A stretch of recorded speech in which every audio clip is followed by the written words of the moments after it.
not distracting. I'll be happy to answer any questions that I can.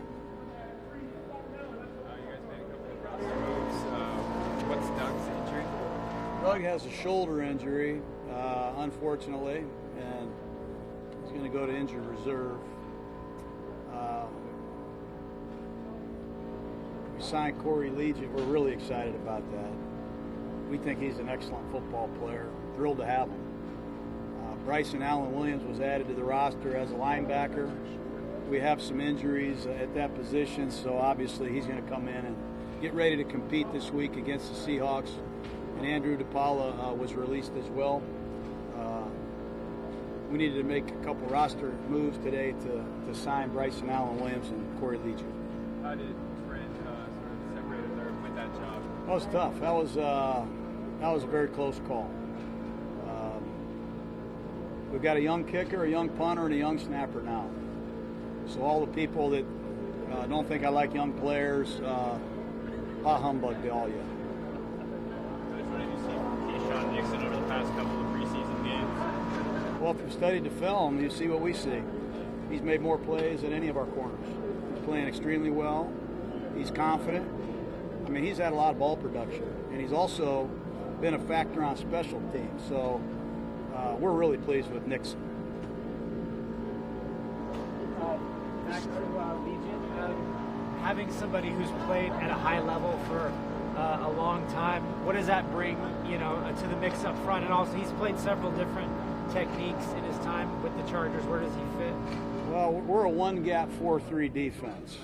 Last year, when we came here, we were struggling to put the pieces together, being a 3-4 team for a few years. Legion is a legitimate 3 technique. He can also be a penetrator as a nose. He can play heavy on the center in your sub packages, your 3-down alignments. He's smart. He's got, I think, 25 career sacks, so he gives us another veteran player with inside pass rush ability. He can bat down passes, plays with a motor. We're thrilled to have him. We're going to try to get him in great shape and get him ready as soon as possible. What is Jelly's status? Jelly hurt his knee. We think he'll be back, hopefully, for the season opener, but he's out. More guys? Is J.J. Nelson still dealing with it? Yes, he has an ankle, and we don't think it's real serious. Hopefully, he'll be ready for the regular season. How about Josh Morrow? Tomorrow, we have a lot of guys that are practicing today that are somewhat limited. Morrow's another one, a slight hamstring, but doing much better. Having Andrew Luck retire last night, what's your reaction to that and such a good quarterback? I was surprised like everybody else now, not shocked. He's had some injuries, and if you know Andrew, he's one of the great, not only quarterbacks, he's a great competitor. He's also really advanced in life. I'm sure he has a million things that he can do. The NFL will miss him. I know I'll miss competing against him. He's a good friend and a great player, and I wish him the best. How's Isaiah Johnson doing? Yeah, he's struggling. He had a facial injury against the Rams. Not quite sure if he'll be ready for the season opener, but he's been out for the last couple days. How's DV done in stepping in for Gabe? Who? Jordan Davey? Good. Yeah, Devy's done good. He's didn't play last week, obviously, but he's been a guard, left guard, right guard, center his whole career. He's going to be good. He's going to be fine. Denzel Good is back practicing, which is also good at right guard. It's good to see good. We need some good things out of the big man. Do you think it'll be one or the other for the first week? I think so. And Cooper's going to play some right guard this week against Seattle. Cotton's going to play a lot at left guard. We like him too.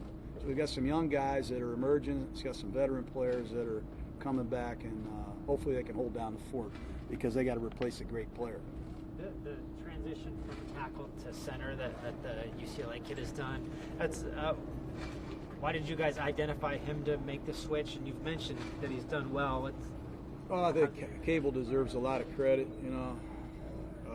He's developed some players from defensive side of the ball to offensive side of the ball. He's made a lot of tight ends, tackles, etc.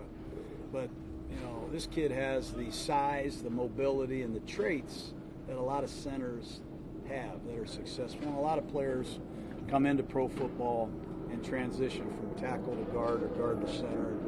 This kid's done a great job. I credit Lem and Cable, and the grind that they're putting in behind the scenes has been impressive.